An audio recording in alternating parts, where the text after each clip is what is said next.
大家好，我係 Eva。運輸署由今年11月起將會調整的士筆試，喺維持評估水平嘅同時，會做到更切合的士業界嘅實際運作需要。的士業界普遍表示歡迎，並且建議加強職前培訓課程，吸引年輕人入行。今次嘅的士筆試大改造會唔會為想入的士行業嘅司機帶嚟新嘅挑戰呢？今集就會同大家講解呢方面嘅情況。未訂閱我哋嘅朋友記得訂閱，多謝支持。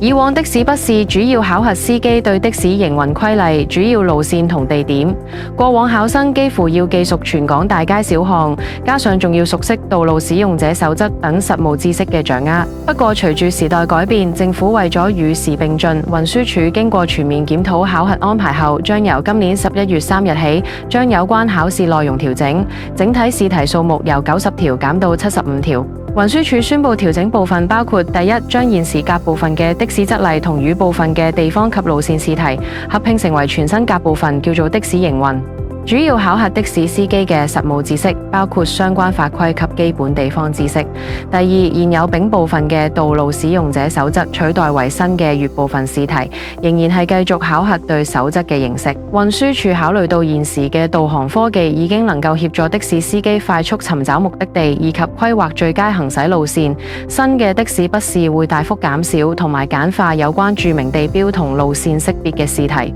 而試題庫亦都會更新，令到考核能更切合實務需要，同時又會確保通過考核嘅考生具備的士司機所需要嘅專業知識同行業素養，對主要道路網絡同經常到嘅地點有基本認知同掌握。另外會加入一啲新試題，例如的士車隊制度、違例計分制等等有關服務質素嘅新措施。的士業界對新嘅筆試改革表示歡迎，認為可以將部分考核內容改為職前培訓課程，有助降低入行門檻。的士車行車主協會永遠會長吳坤成指出，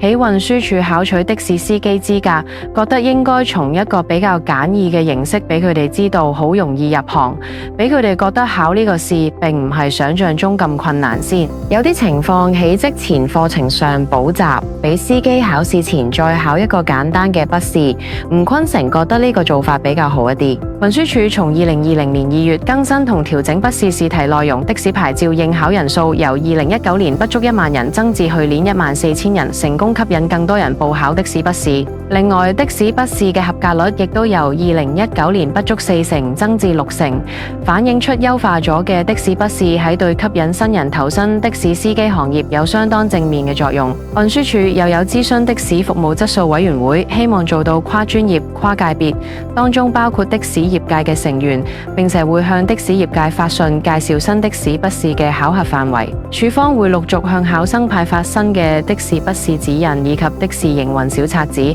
考生稍後亦可以參閱運輸署網頁。總括嚟講，香港政府嘗試盡力為的士業界提升形象。至於簡化的士筆試係咪能夠吸引更多新人入行，仍然係未知。原因都仲要睇的士車隊未來發展成點，同埋將會面世嘅網約車平台最終會發出幾多個牌照。如果網約車發牌數量龐大，即使的士司機入職門檻再幾簡單，都有可能未必吸引到更多新人入行㗎。唔知你對以上內容又有啲咩睇法啦？歡迎留言。如果想了解更多最新嘅的士牌資訊，歡迎下載我哋嘅 App HKTEX， 一站式的士買賣租賃平台。密切留意我哋香港的士交易所。我哋下集見。